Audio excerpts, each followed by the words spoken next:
I used to live in a rented house during my second year of college. I didn't have much money, and my roommate Kyle was in the same boat. We found this old two-story house on the edge of town. It was weirdly cheap, almost suspiciously cheap, but we were desperate. The landlord was a skinny, twitchy old guy named Mr. Allen.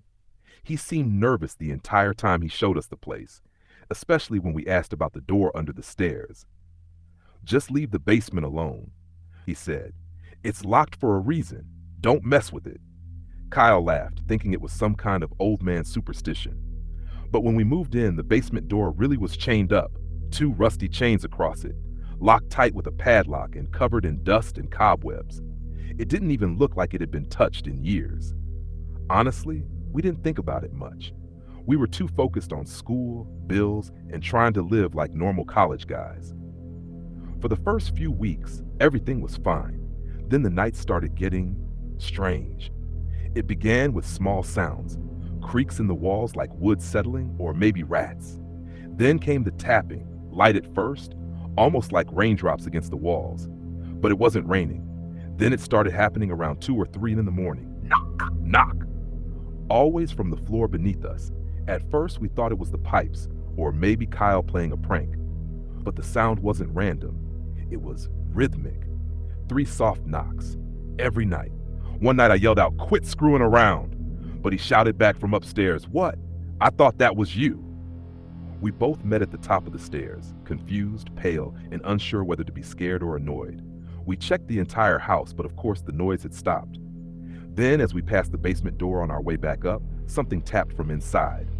Once, twice, 3 times. The next night, it got worse. I was alone.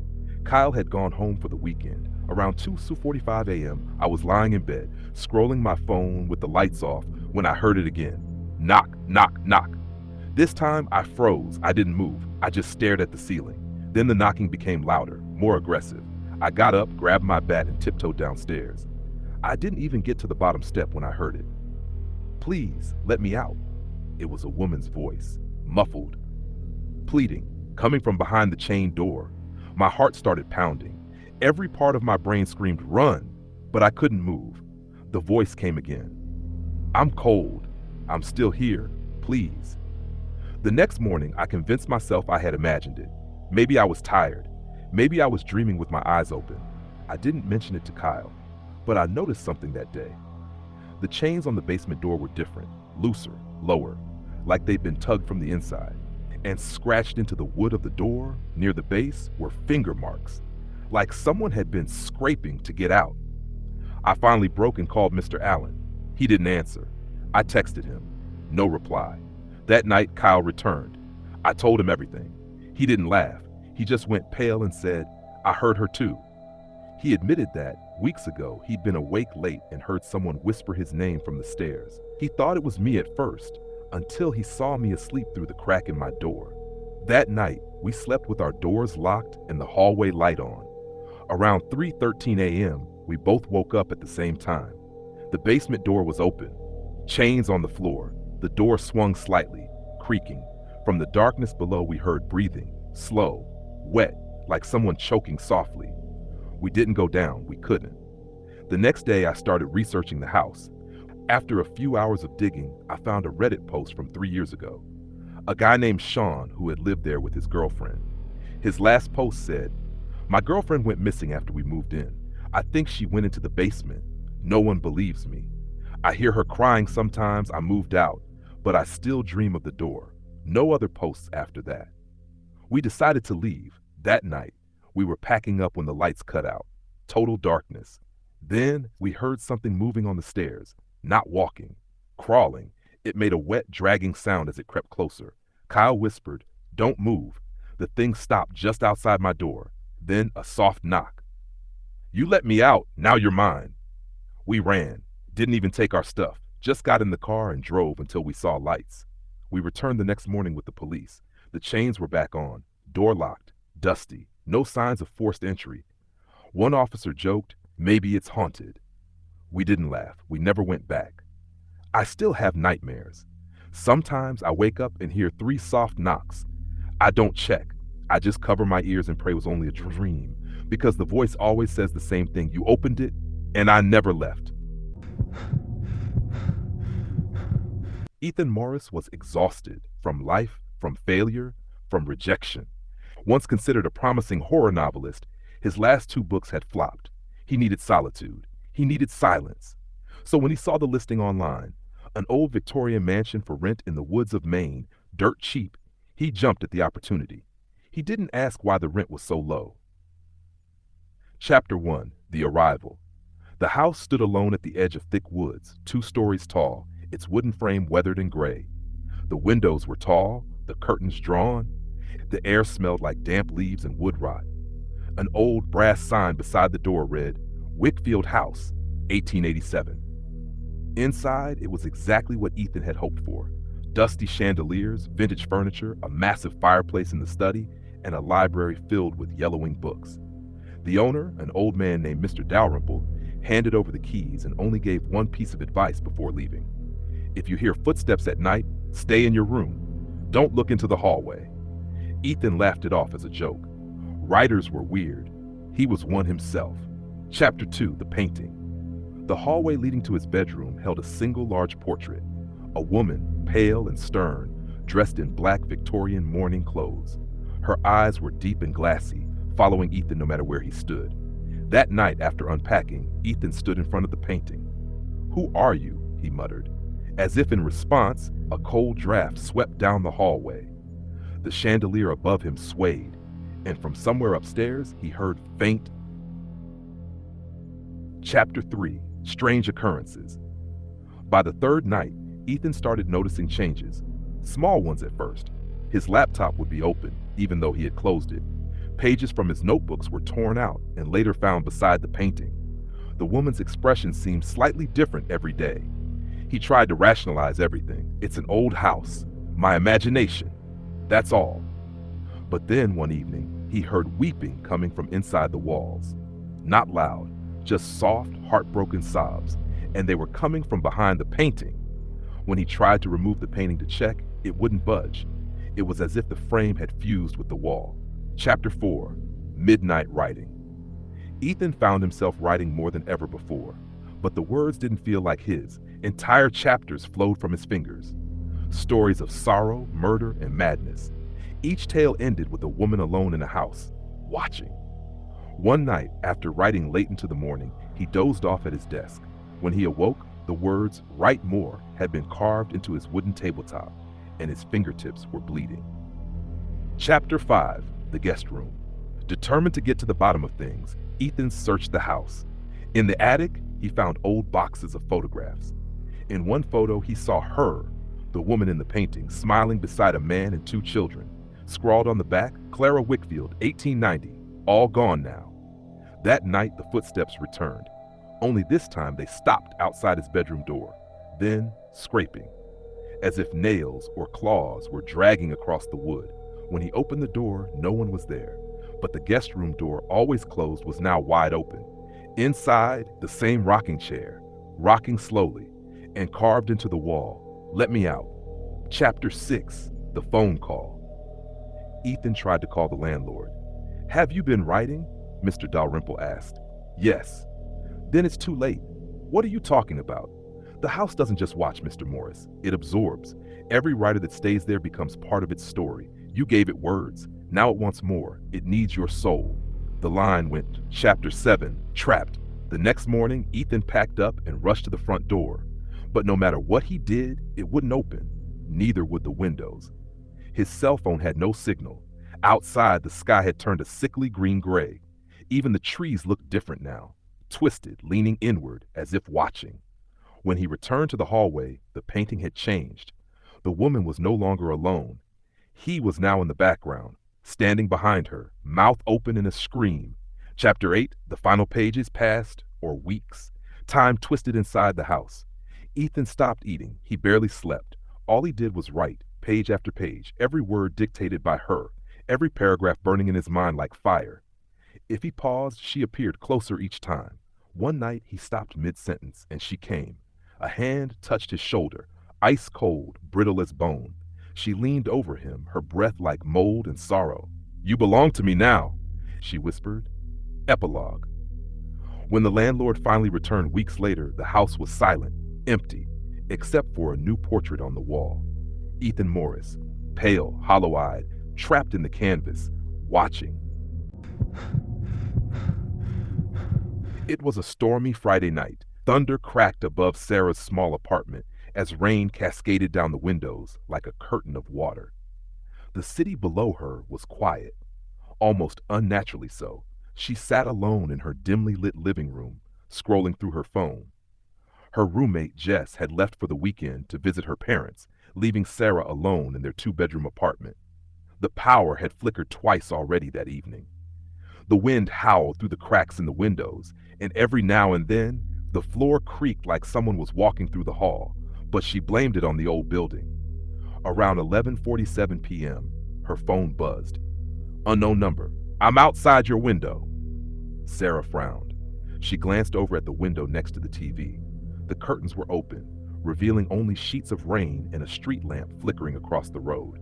She chuckled nervously and texted back. Nice try. Who is this? No reply. She closed the curtain, brushed it off, and returned to her couch. Minutes passed. Then, another buzz. Why did you close the curtain? Her blood turned cold. She hadn't told anyone she closed the curtain, and no one could have seen it unless they were watching. Right then, she got up slowly, her breath shallow. She opened the curtain just a little, peeking outside. The street was empty. No cars, no movement, just rain and shadow. Her heart pounded as she walked back to the living room. Another buzz. This time, it wasn't a message. It was a photo. It showed Sarah standing at the window just seconds ago, taken from outside. She dropped the phone. She couldn't believe it. Someone had to be outside, hiding in the darkness, watching her. She grabbed her phone and tried to call Jess. No answer. She called again. Still nothing. The signal seemed weak, glitchy. The lights flickered again. Then her phone buzzed one more time. Unknown number? You should have answered the door. Her eyes widened. What door? She hadn't heard anyone knock. Just then, knock, knock, knock. 3 slow, deliberate knocks came from the front door. Sarah froze. Every instinct told her not to move, but curiosity got the better of her. She crept to the peephole, but when she looked, there was no one there. Silence. Then her phone buzzed again. I moved. Look behind you. She spun around in terror, but there was no one. Her mind was spinning. Either someone had hacked her phone and was playing an elaborate prank, or this was something else. She ran to the kitchen, grabbed a knife, and locked herself in her bedroom. Minutes passed. Then her bedroom light turned off. The power had gone completely. Silence, darkness, buzz. Her phone screen lit up the room. The bedroom door won't stop me, she screamed. Suddenly, the doorknob rattled violently. Whoever it was, they were trying to come in. Panicking, she opened her window. She lived on the 3rd floor. It was a long drop, too far to jump without injury. But better a broken leg than whatever this was. She climbed halfway out. Then she heard the bedroom door click open. But it wasn't forced. It was unlocked. She could have sworn she locked it. She turned back in panic, but the room was empty. Then she looked at her phone again. I'm inside. I've always been inside. Her eyes widened. She checked the photo again, the one of her at the window. In the background, in the reflection behind her, was a figure. Pale, thin, no eyes, just a wide, distorted smile, standing right behind her. Her hands trembled as she realized the intruder was never outside. They were already in the house, watching, waiting, feeding off her fear. She screamed and leapt out the window, landing hard on the wet pavement. Her leg twisted unnaturally, but she was alive. Neighbors rushed out. Someone called an ambulance. She was taken to the hospital, barely conscious. But before she passed out, a nurse handed her the phone she dropped. One final message blinked on the cracked screen. You left, but I'm still here, waiting for your roommate. Lucas Raines had just moved into a 100-year-old apartment building in Chicago. The rent was cheap, too cheap actually. But as a freelance artist trying to make ends meet, he couldn't afford to ask questions. The building, called the Delacroix, had an eerie charm. Twisting hallways, stained glass windows, creaky elevators, and the constant sound of pipes groaning above the ceiling. Lucas's apartment was on the 7th floor, apartment 7B. The first night was uneventful. until he noticed something strange on the floor plan pinned to the building's lobby wall. Apartment 7A didn't exist. Chapter 1. The Missing Apartment. Every floor had two apartments, A and B, 6A, 6B, 5A, 5B. But on the 7th floor, there was only 7B, his unit. The hallway where 7A should have been was just a solid wall with cracked green paint. Lucas asked the building superintendent, a tired old man named Mr. Griggs. "There's never been a 7A, Griggs mumbled. "Don't go looking for what isn't there." That night, Lucas heard banging on the other side of his bedroom wall, the side that should have been connected to 7A. He knocked back. Something knocked twice in return. Chapter 2. The Door That Appeared. A few days later, Lucas came home to find something impossible. A door had appeared in the hallway. Where once there was just wall, now stood an old wooden door with peeling black paint. No number, just a brass handle. It smelled like mold and something burnt. He touched the handle. Ice cold. He knocked. No answer. He turned to get Mr. Griggs, but when he looked back, the door was gone. Chapter 3. The Woman in the Window. That night, Lucas stared out his window at the building across the street, and he saw her. A woman in a gray dress standing in a lit window directly across from him. She wasn't moving, just watching. He waved. Nothing. The light in her window flickered. When it came back on, she was standing much closer to the glass. Lucas pulled down his blinds and didn't sleep. Chapter 4. Into 7A. 3 nights later, the door returned. This time it was open, just a crack. Lucas stood in front of it, heart pounding. Something inside beckoned. A cold wind brushed past his legs and he heard whispers coming from the darkness. He stepped inside. Dust floated through the air. The room was decaying, frozen in time. Furniture covered in sheets, old portraits of faceless people on the walls.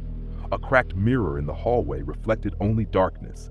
And on the far end, a second door, this one marked, "Do Not Open." Chapter 5. The Journal. Lucas turned and found a table covered in dust, and on it, a journal. Its pages were yellow and brittle. Inside were messy, frantic entries from someone named Elliot Voss, a man who had once lived in 7B. She's in the walls. The woman from across the street comes at night. The door to 7A never stays closed. Do not speak to her. If you let her in, she never leaves. Lucas flipped to the last page. Just one sentence. If you're reading this, it's already too late. Chapter 6. She moves closer. Lucas left the apartment, shaking, but everything had changed. The hallway was longer than before. The wallpaper was now peeling. Lights flickered above, and when he returned to his apartment, the locks were changed. The number on the door said 7A.